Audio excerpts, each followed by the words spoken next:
British Advanced Pain Clinic, Noppimayam Surgery Duram. For appointments 9155515563. నమస్తే, welcome to I dream. మనతో పాటు ఉన్నారు ప్రముఖ financial advisor and life coach Kolluru Venkat గారు. వారితో మాట్లాడదాం. అయితే చాలా మంది కూడా సొంతింటి కళ అన్నది వారికి జీవిత ఆశయంగా ఉంటుంది. కానీ ఇలా ఒక ఇల్లు కొనుక్కోవడం వల్ల లాభమా నష్టమా, రెంట్ హౌస్లో ఉండడం వల్ల బెనిఫిట్స్ ఏంటి, దీని గురించి క్లియర్గా అడిగి తెలుసుకునే ప్రయత్నం చేద్దాం. నమస్తే సార్. నమస్కారం సార్. ప్రతి ఒక్క మధ్య తరగతి వాళ్ళనే కాదు, ప్రతి ఒక్కరికి సొంత ఇల్లు అనేది ఒక కళ అన్నది ఎప్పటి నుంచో మనం వింటూ ఉన్నాం. కానీ సొంతంగా ఇల్లు ఉండడం కూడా కొన్ని రకాల ప్రాబ్లమ్స్ క్రియేట్ చేస్తుంది. ఫైనాన్షియల్గా కావచ్చు, లేకపోతే అదర్వైజ్ ఏ విధంగా అయినా సరే కొన్ని ప్రాబ్లమ్స్ ఉంటాయని అంటారు. మీ ఉద్దేశంలో సొంతంగా ఇల్లు ఉండడం అన్నది కరెక్టా కాదా? డెఫినెట్గా అవసరం అండి. ఇల్లు అనేది చాలా అవసరం.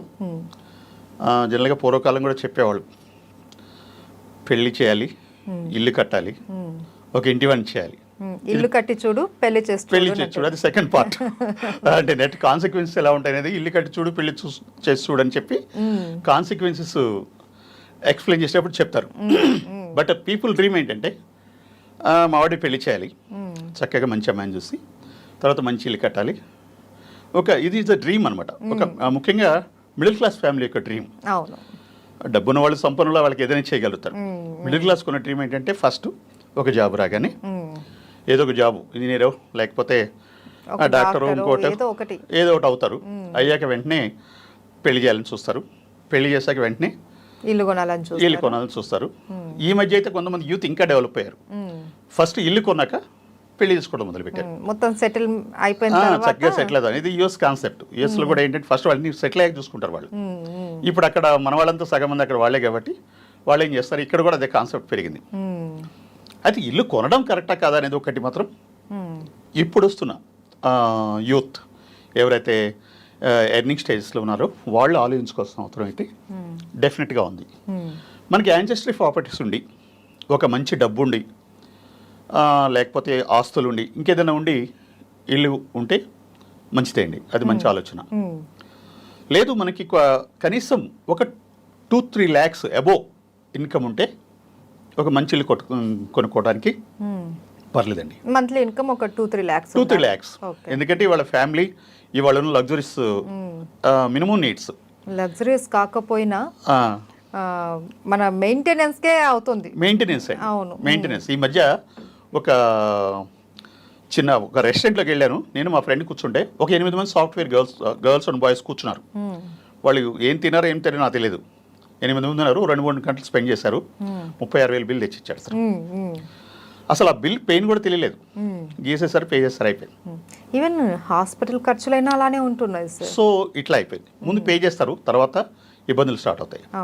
సరే, విషయానికి వస్తే ఏంటంటే, ఫస్ట్ రెంట్కి తీసుకుంటే మంచిదా, ఇల్లు కొనుక్కుంటే మంచిదా, ఈ డైలమాలోకి వచ్చేటప్పటికి ఫస్ట్ ఏం చేస్తున్నారంటే, ఇప్పుడున్న హైదరాబాద్లో కానీ లేకపోతే వేరే ప్లేసెస్ కానీ సిటీస్లో రెంటులు చూసి ఈ అద్దెలు కట్టే కంటే సొంత ఇల్లుకి వెళ్ళడమే మంచిదని ఆలోచనకు వచ్చేస్తున్నాను. కానీ నిజానికి సొంత ఇల్లు కొనడం అంటే ముఖ్యంగా ఈఎంఐస్లు తీసుకోవడం అనేది చాలా కష్టాలు కలిగిస్తుందండి.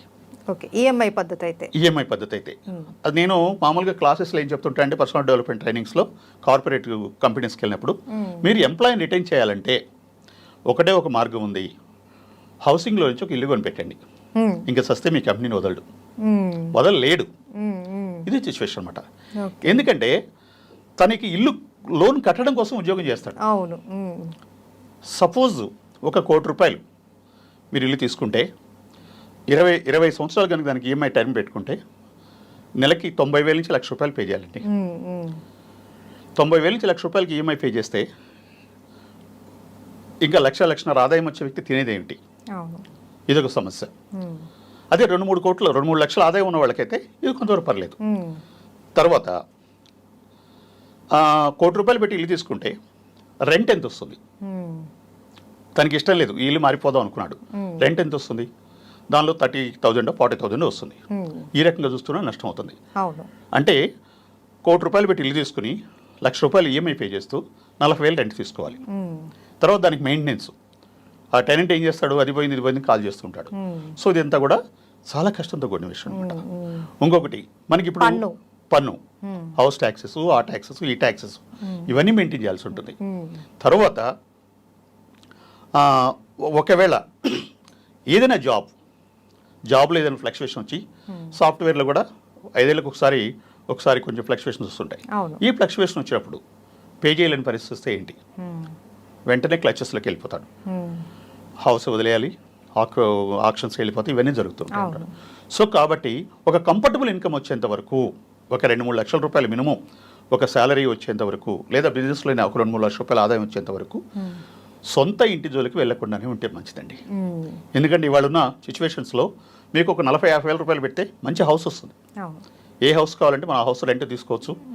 ఒక సంవత్సరం 2 ఏళ్ళు 3 ఏళ్ళు ఉన్న తర్వాత బోర్ కొడుతుంది, మళ్ళీ ఇంకో షిఫ్ట్ అవ్వాలనుకుంటే మీరు ఇంకో చోటకి వెళ్ళిపోవచ్చు. ఈ మధ్య ఇల్లులు బోర్ కొట్టేస్తున్నాయి. యూత్ ఉన్న ఇంట్లోనే ఆ డెకరేషన్ చేసుకోవడము, లేకపోతే వాల్ పేపర్స్, పెయింట్స్ అవి సేమ్ అయిపోతాయి, బోర్ కొట్టేసి నెక్స్ట్ ఇంకొక ఇంటికి వెళ్ళిపోవచ్చు అనుకున్నప్పుడు రెంట్కి ఉన్న వాళ్ళకైతేనే ఇది పాసిబుల్ అవుతుంది. ఎస్ అండి.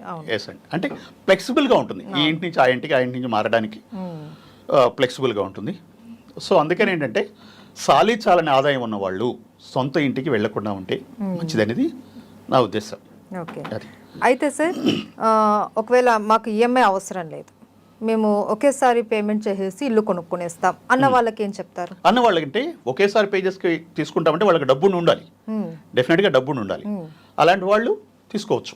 ఏది సొంత ఇల్లు కావాలనే ఫ్యాషన్ ఉంటే నిజంగా కూడా అలాంటి వాళ్ళకు కూడా ఒక రకంగా చెప్పాలంటే అనవసరం అని చెప్పాలి. ఎందుకంటే ఇన్వెస్ట్మెంట్ ఆస్పెక్ట్లోకి వెళ్తే మీకు 4% మించి హౌస్లో ఇన్కమ్ రాదండి. ఈవెన్ రెంట్కి ఇచ్చినా కూడా 4% మించి ఈల్డ్ రాదు దీని మీద. అదే ఇవాళ ఈ ₹1,00,00,000 తీసుకెళ్ళి మార్కెట్లో ఇన్వెస్ట్ చేస్తే, మ్యూచువల్ ఫండ్ లాంటి ప్లేసెస్ ఉన్నాయి, వాటిలో ఇన్వెస్ట్ చేస్తే మీకు 12-15% మినిమం ఇన్కమ్ వస్తుంది. సో ఆ ఇన్కమ్ వచ్చేటప్పుడు శుభ్రంగా రెంట్ హౌస్ మెయింటైన్ చేయొచ్చు కదా. ఎలాన్ మస్క్ చేసిన పని అదే. తను ఏంటంటే 1,000 కోట్లు తన చేతిలో ఉన్నప్పుడు అతను ఇల్లు తీసుకోలేదు. ఇల్లు తీసుకోమని ఫ్రెండ్స్ సలహా ఇస్తే నాకు ఇల్లు కాదు, ఈ 1,000 కోట్ల రూపాయలు ఇన్వెస్ట్ చేసి నేను 1,00,000 కోట్లు చేస్తాను అని చెప్పేసి ఆ ఆస్పెక్ట్ లేరన్నమాట. Is the right decision. But most of the middle class people ఏం చేస్తారంటే ఇల్లు కొనడానికి, ఉద్యోగం రాగానే ఇల్లు కొనడానికే పరుగులు తీస్తారు. ఇది యాజ్ ఎ ఫైనాన్షియల్ అడ్వైజర్గా చెప్పాలంటే ఇది సరైన ఆలోచన కాదు. అదే. అయితే ఇప్పుడు ఇల్లు గురించి టాపిక్ కాబట్టి ఇంకొక డౌట్ సార్, చాలా మంది ఇంటి మీద అంటే ఒక అపార్ట్మెంటో లేకపోతే రెంటెడ్కి ఇవ్వడానికే అన్నట్టు ఒక ఇల్లు తీసుకొని దాన్ని కన్స్ట్రక్షన్ చేయిస్తారు. దాని మీద వచ్చే రెంట్లు ఏవైతే ఉంటాయో దాని మీదనే వీళ్ళు డిపెండ్ అవుతూ ఉంటారు. అది కరెక్టేనా? అది మంచి పెట్టుబడి అంటారా? ఇన్వెస్ట్మెంట్ ఆస్పెక్ట్లో అది కరెక్ట్ కాదండి. అసలు కరెక్ట్ కాదు. అది ఇప్పుడు చెప్పాను కదా, ఇప్పుడు 1 crore పెట్టి మనం హౌస్ తీసుకున్నాం. అది ఒక సింపుల్ ఇల్లు, ఒక సింగిల్ ఇల్లు అయితే అది ఓకే. బట్ ఒక 4-5 లేదంటే ఒక 10 ఇల్లుల వరకు కట్టేసి సింగిల్ బెడ్రూమ్, డబుల్ బెడ్రూమ్ ఇలా కట్టి రెంటెడ్కి ఇస్తారు. అపార్ట్మెంట్స్ ఒక సైట్ లో డెవలప్ చేసి ఒక 10 ఫ్లాట్స్ కట్టి అలా ఇస్తూ రెంట్కి ఇస్తుంటారు. అది కూడా నష్టమేనండి. నష్టమే. ఎందుకంటే 10 ఫ్లాట్లు అమ్మేస్తే ఎంత వస్తాయండి? 10 కోట్లు వస్తాయి కదా. ఈ 10 కోట్లు ఇన్వెస్ట్ చేస్తే చాలా ఇన్కమ్ వస్తుంది. చాలా ఇన్కమ్ అంటే లాంగ్ టర్మ్లో. ఇన్వెస్ట్మెంట్ అంటే ఏదో గ్యాంబ్లింగ్ లాగా ఇవాళ అక్కడ ఇక్కడ పెట్టుబడి పెట్టి చేయడం కాదని, దానికి సిస్టమేటిక్ ప్లాన్ ఉంది. ఇన్వెస్ట్ చేస్తే ఇప్పుడు 10 కోట్లు పెట్టి ఒక బిల్డింగ్ కట్టారు, 10 ఫ్లాట్స్, 40,000 వేసుకున్నా కూడా 4 లక్షల రూపాయలు ఆదాయం వస్తుంది కదా. ఇంతమించి ఆదాయం రావడానికి అవకాశం లేదు. తర్వాత వీటిలో డిప్రిషియేషన్ వాల్యూ ఉంటుంది. అపార్ట్మెంట్ అని డిప్రిషియేట్ అవుతూ ఉంటుంది. తర్వాత దాని మెయింటెనెన్స్. ఇప్పుడు నెలకు 4 లక్షల రూపాయల 10 ఫ్లాట్స్కి ఆదాయం వస్తే కనీసం ఒక 10% దానికి ఇన్వెస్ట్ చేయాలి. మెయింటెనెన్స్ కానీ, పెయింటింగ్స్ కానీ, లేకపోతే ఇవి స్పేర్ పార్ట్స్ కానీ పోయినప్పుడు వీటన్నిటి కూడా ఇన్వెస్ట్ చేయాలి. అంటే ఒక 3 లక్షల రూపాయలు, అంటే 10 కోట్ల రూపాయలు ఇన్వెస్ట్ చేసి కింద ల్యాండ్ ఉంటుంది, మళ్ళీ దాని వాల్యూ ఎక్కువ ఉంటుంది. అది కనీసం ఒక 5-6 కోట్లు ఉంటుంది. ఒక 4-5 కోట్ల రూపాయలు ల్యాండ్ దగ్గర పెట్టి దానిపైన 10 కోట్లు పెట్టి ఇల్లు కట్టి తీసుకెళ్ళి వాళ్ళు తీసుకునే ఇన్కమ్ ఎంత అంటే సంవత్సరానికి 3 లక్షలు 4 లక్షలు. ఆ ల్యాండ్ అలానే వదిలేసి ఈ 10 కోట్లు తీసుకెళ్ళిపోయి ఇన్వెస్ట్మెంట్ చేస్తే at the rate of 12% interest 12 లక్షల రూపాయలు నెలకు తీసుకోగలుగుతారండి.